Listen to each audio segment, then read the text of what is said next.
नमस्कार मित्रों, आपका स्वागत है एम के स्टोरी टेलिंग चैनल पर। डैडी डैडी मुझे आपका मोबाइल दो ना, मुझे गेम खेलना है। 6 साल की छोटी सी गुड्डी ने अपने डैडी सुरेश से गेम खेलने के लिए मोबाइल की जिद करने लगी। सुरेश ने कहा, नहीं बेटा, अभी काम है मुझे, बाद में दूंगा आपको मैं मोबाइल। गुड्डी ने जिद करते हुए कहा, नहीं डैडी मुझे अभी दो, मैं गेम खेलकर वापस दे दूंगी आपको। सुरेश ने कहा, नहीं बेटा, अभी मुझे काम है, मैं आपको बाद में पक्का दे दूंगा। रोती हुई गुड्डी अपनी मम्मी के पास चली गई और मम्मी से कहा, देखो ना मम्मी, डैडी मुझे मोबाइल नहीं दे रहे हैं। डैडी कुछ काम भी नहीं कर रहे हैं मोबाइल में और मुझे दे भी नहीं रहे हैं। गुड्डी की मम्मी चिल्लाते हुए बोलती है सुरेश से, अरे थोड़ी देर के लिए इसे मोबाइल क्यों नहीं दे देते? कब से मेरा सिर खा रही है ये लड़की। ये आजकल के बच्चे भी ना मोबाइल के कीड़े बनकर रह गए हैं। मोबाइल और कंप्यूटर के बारे में जितना हमको नहीं पता होता, उससे ज़्यादा तो इन बच्चों को पता रहता है। वो हमारे पड़ोसी यादव जी है ना, उनका बेटा नितिन हमारी गुड्डी से उम्र में 1 या 2 साल ही ज़्यादा बड़ा होगा। उसे जब देखो मोबाइल और लैपटॉप में ही लगा रहता है। कितना स्मार्ट हो गया है ना उनका बेटा। मोबाइल तो छोड़ो, उनका लड़का लैपटॉप भी चला लेता है। 7-8 साल का वो लड़का बड़ों जैसा बिहेव करता है। जब उससे बात करते हैं तो ऐसा लगता है हम किसी बड़े लड़के से बात कर रहे हो। रहन सहन में अपने माता पिता की तरह ही स्टाइल मेंटेन करता है वो छोटा सा लड़का। उसके मम्मी पापा भी तो कितने फ्रेंकली रहते हैं सबके साथ बैठकर टीवी देखना, मूवी देखना, ये सब करते हैं। कितने सारे गेम लाकर रख दिया है उसके पिता ने उसके लिए। ऊपर से नितिन इतना स्मार्ट है कि वह खुद से ही इंटरनेट से गेम डाउनलोड कर लेता है। उनके बेटों को कभी रोते हुए नहीं देखा। और दूसरी तरफ हमारी बेटी को देखो, बात बात पर रोती रहती है, हर समय मोबाइल की रट लगाए रहती है। एक आप हो कि उसे मोबाइल तक नहीं देते। सुरेश ने अपनी पत्नी की बातों को सुनकर कुछ सोचते हुए कहा, वो सब तो ठीक है, गुड्डी को गेम खेलने के लिए एक अलग से मोबाइल लाकर ही दे दूंगा, लेकिन इस तरह वो ज़्यादा यूज़ मोबाइल का करेगी तो उसकी आंखों पर बुरा असर हो सकता है। इस पर मनीषा कुछ नहीं बोली तो सुरेश ने कहा, मैं अभी किसी काम से बाहर जा रहा हूँ, मुझे आने में लगभग 10-15 मिनट लग जाएंगे। मेरे आने के बाद हम सब मिलकर कहीं घूमने जाएंगे। मनीषा ने कहा, ठीक है, तब तक मैं उसे तैयार भी कर दूंगी। सुरेश भी हामी कहकर घर से बाहर चला गया। लेकिन 10 बजे का गया सुरेश, 11 बजने तक भी वापस नहीं आया। इस बीच मनीषा ने सुरेश को फ़ोन लगाने की कोशिश भी की, लेकिन उसका फ़ोन हर समय बिजी ही बता रहा था। मनीषा को सुरेश की चिंता होने लगी कि आखिर क्या बात हुई जो अभी तक सुरेश आया नहीं। लगातार कोशिश के बाद आखिरकार सुरेश का एक बार फ़ोन लग ही गया। फ़ोन लगते ही मनीषा ने कहा, कहाँ हो तुम, अभी तक आए क्यों नहीं, क्या हुआ? 10 मिनट का बोलकर गए थे, 1 घंटे से ऊपर हो गया है, तुम्हारा तो कुछ पता ही नहीं, कहाँ हो तुम? सुरेश ने कहा, आज घूमने के प्रोग्राम को कैंसिल कर दो, आज हम घूमने नहीं जाएंगे, और अगर जाएंगे भी तो शाम को। मनीषा ने आश्चर्य और चिंता भरी आवाज़ में पूछा, लेकिन बात क्या है, कहाँ हो तुम? सुरेश ने कहा, अस्पताल में हूँ। मनीषा ये सुनकर चीख पड़ी, क्या अस्पताल में, क्या हुआ तुम्हें? सुरेश ने कहा, मुझे कुछ नहीं हुआ, मैं ठीक हूँ और मैं तुम्हें अभी कुछ नहीं बता सकता, मैं घर पर आकर सारी बात बता दूंगा। सुरेश को आते आते शाम हो गई। आते ही मनीषा ने सवालों की झड़ी लगा दी, तुमने तो कहा था शाम को घूमने चलेंगे, ये टाइम भी निकल गया, अब गुड्डी को कैसे समझाऊं? सुबह से सज धज कर तैयार बैठी है कि कब डैडी आएंगे और वह हम सबके साथ घूमने जाएगी। सुरेश ने कहा, उसे किसी तरह समझा बुझाकर खिला पिलाकर सुला दो, मुझे तुमसे कुछ ज़रूरी बात करनी है। मनीषा ने गुड्डी को समझा बुझाकर सुला दिया।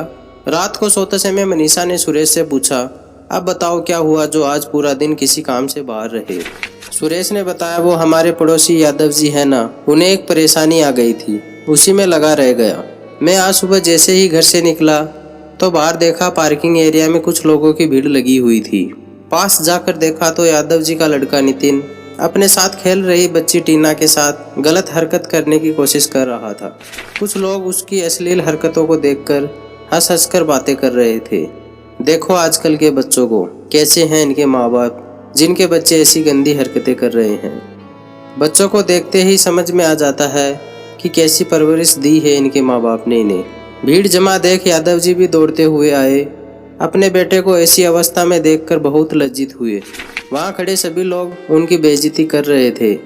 यादव जी ने तो गुस्से में आकर अपने बेटे पर हाथ ही उठा दिया था, लेकिन मैंने उन्हें रोकते हुए अपने साथ में लेकर यादव जी का हाथ पकड़कर अपनी गाड़ी में बिठाकर एक पार्क में ले गया। वहाँ मैंने यादव जी का गुस्सा शांत किया। मैंने उनसे पूछा, क्या नितिन किसी बुरी संगत में है जो ऐसी गंदी बातें सीख रहा है? यादव जी ने कहा, नहीं, ऐसी कोई बात नहीं है। फिर मैंने कहा, हो ना हो इस बच्चे के मन में कैसे भी इस तरह की भावनाएं घर कर गई है। इसे फौरन किसी मनोचिकित्सक के पास लेकर जाना होगा, जो इसकी काउंसलिंग कर पता लगा पाएगा कि इसके मन में ऐसी बातें कहाँ से आई। फिर मैं उन्हें एक मनोचिकित्सक के पास ले गया।